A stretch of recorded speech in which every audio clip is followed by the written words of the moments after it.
So you guys have already seen the statement that I put out. I don't know that I want to repeat that, but if you have any questions, I'm happy to respond to those.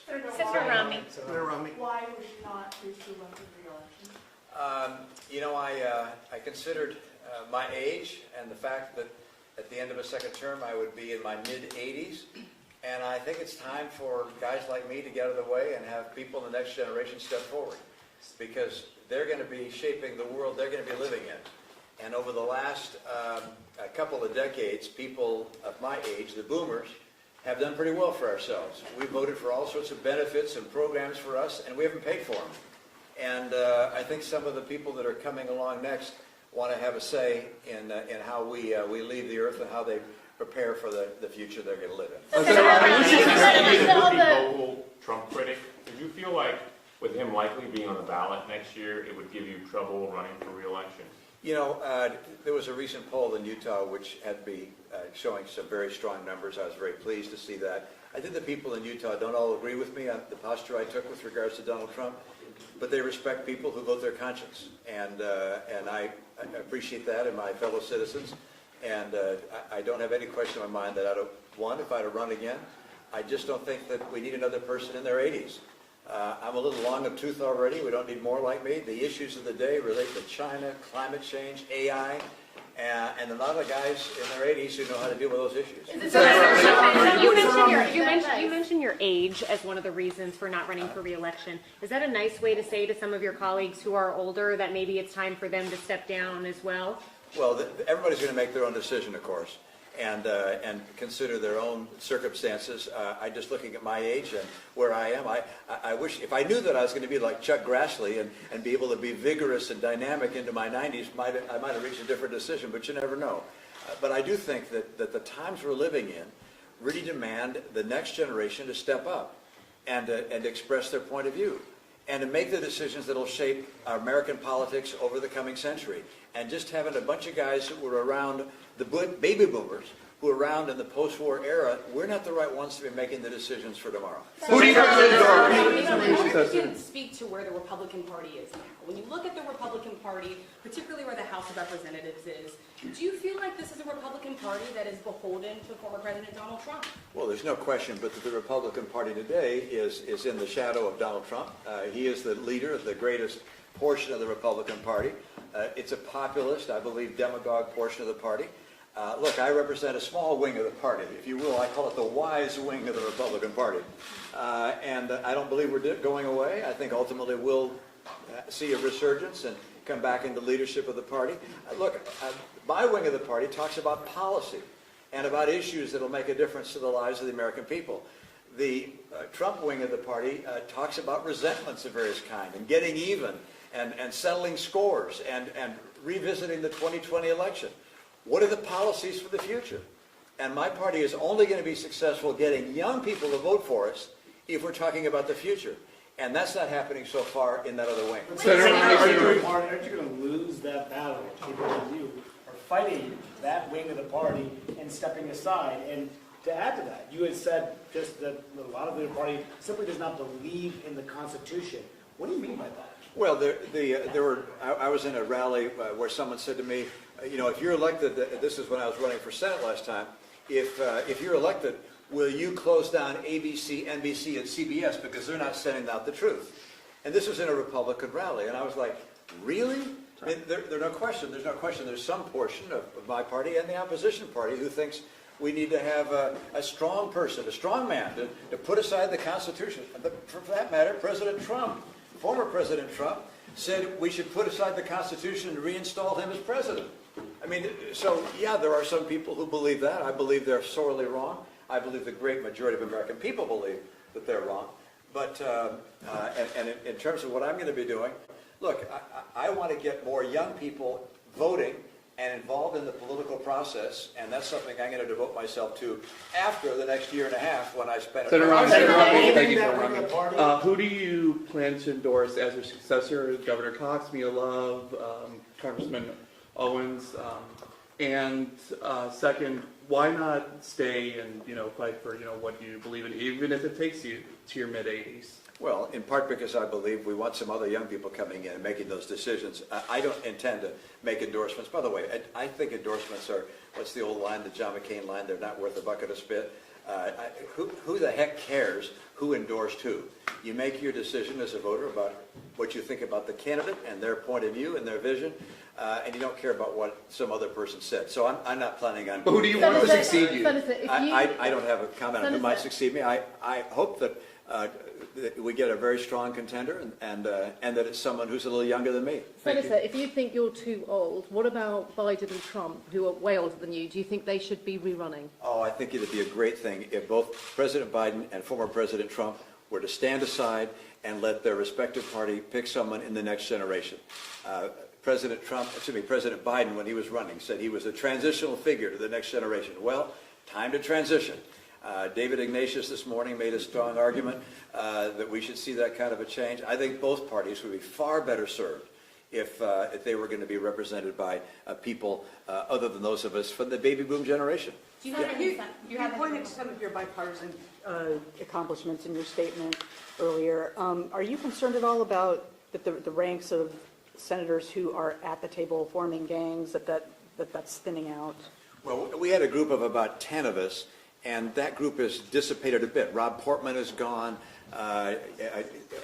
Susan Collins has become really the ranking member on appropriations. That's got to be her focus. Then you've got Sinema, Manchin, Tester on the Democratic side. So we're all pulling in different directions these days. Coming together like we had was a very unusual thing. Look, I recognize that I had an embarrassment of riches initially, which is that as a first-term senator, I got together with a group of other folks, and we got a lot of stuff done.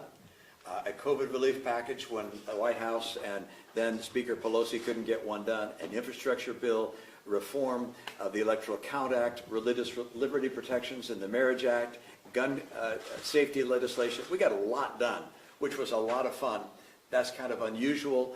And looking forward, I think it's going to be more challenging for something like that to occur again. Senator, are you going to seek elected office again? Will you run for office ever again, high office, Senate? I never imagined I would be running this time, and I can't imagine doing it again. But there's that old line from Dumb and Dumber, which is, there's a 1 out of a million shot. So you're saying there's a chance? All right. So I'm certainly not planning on that. I got no future campaigns in mind. Senator, what have you heard from some of your colleagues on both sides of the aisle when it comes to missing your leadership, missing your participation in these issues?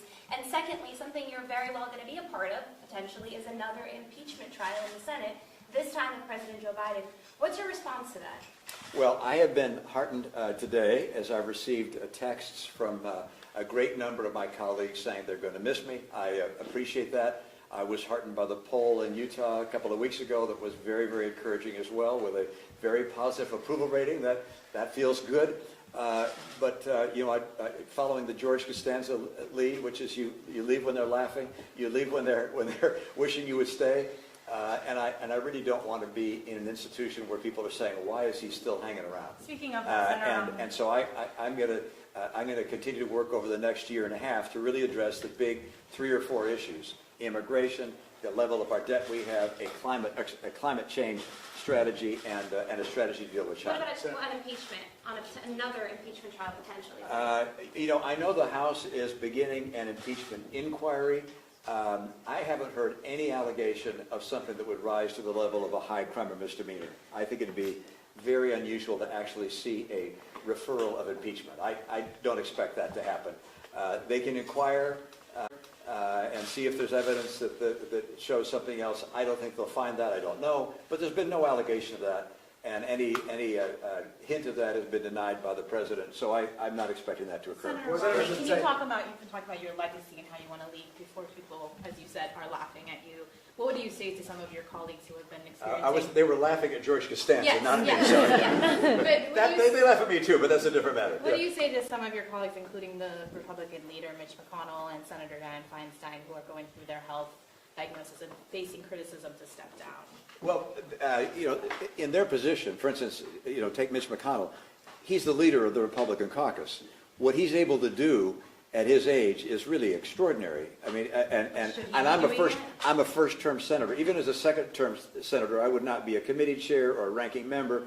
I'd be a junior person trying to get stuff done and fight through the regular order process. I was able to break through that with this gang that came together, but he's in a position to make a real difference at his age, which, if I were majority leader of the Senate, I might reach a different decision too, but I'm not. Senator, in the excerpts from the book that just came out today, you had some harsh, at least memories of Leader McConnell. Are you at all disappointed by the leadership that you've seen in your Republican Party that you've encountered, particularly with the impeachment trials and in dealing with Trump?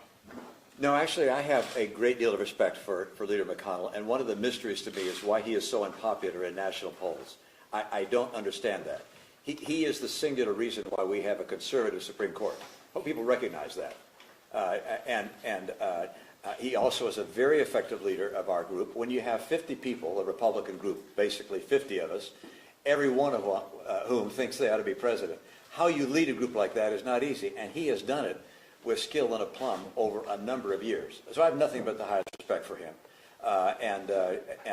There's nothing that I know of in the book that McKay Coppins has written that's critical of the leader. I mean, the personal conversations, the private conversations, and his public pronouncements, I've been nothing but more impressed. In that book, you say that McConnell said that Trump was an idiot. That was the words of McConnell.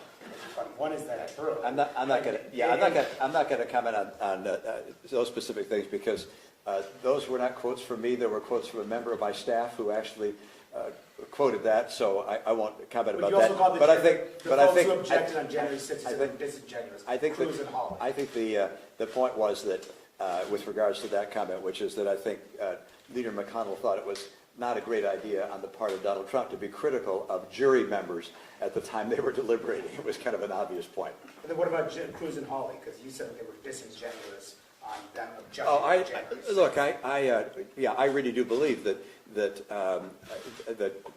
many of the people in leadership, meaning elected officials who claimed that 2020 was a stolen election, that we need to recount the ballots or whatever, other than through the normal judicial process, I think they knew better. And I have expressed that numerous times. That's not a surprise. Look, democracy requires belief and credibility in elections, and so people who are casting aspersions on our election process are threatening one of the bases of our very foundation.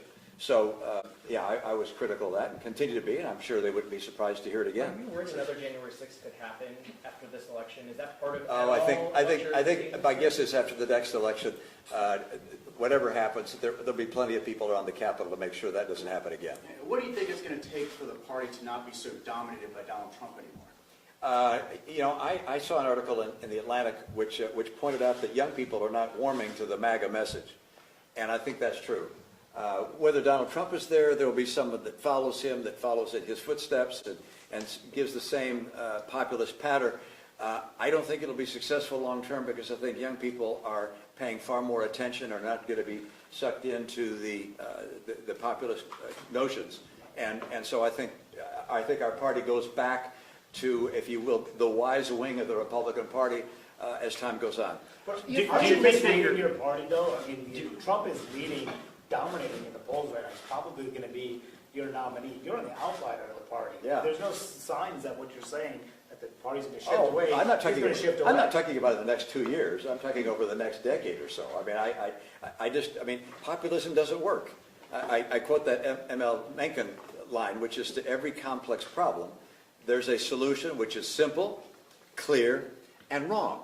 And unfortunately, that's what we're hearing. And again, on the Trump wing of the party, I haven't heard policy other than saying we're going to build a wall. And by the way, he was president. He was president for 4 years. He built 50 miles. What did he get done? Or he said, well, how about the tax change? Well, the tax, that was Paul Ryan. That wasn't the Biden plan. He did, of course, he had a health care plan. Remember that? That was everybody's going to have low-cost health insurance that was fabulous. Never proposed. Never saw. He was in 4 years.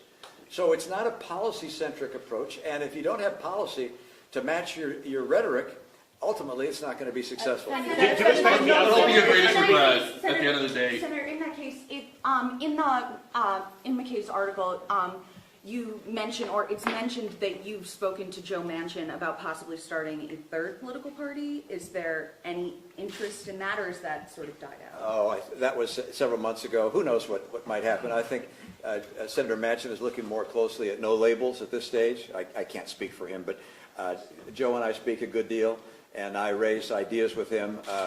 I actually think a third-party candidate would make it more likely that it's just a spoiler, and it would not be successful in electing someone. So that's not. Senator, What was your biggest regret in your career? Question. You say that you want to step aside and let the new generation come in. What Yeah. are you doing about that? What am I doing about that? Stepping aside. But I'm more also, than that. It requires you to do more than that. How will, are you getting young people into politics? Well, one of the things I intend to do is going on college campuses and speaking on college campuses to encourage young people to actually run for office and to vote. And, I don't think there's a way to actually mandate this. I probably wouldn't. But I'd like colleges and universities to insist that the young people vote and make it easy. Have voting booths on campus and make sure we get more of the young people, because it's the world they're going to be inheriting. Thanks, guys. What was the biggest regret in your career? What was the biggest regret in your career? I don't have any. Have you talked to President Biden? Have you spoken to the president Yes. today? Has he expressed his regards? Yes. Yeah. Thank you. Thank you. Yeah. All right, guys, thanks for sharing you guys being here. I know. I should. I was asked whether I've spoken with President Biden, and the answer is yes. And he was very generous and kind in his comments. He called you, Senator? Thank you. Thank you, guys. Sorry. No, it's not you. I just I guess not. He hadn't read all the clips.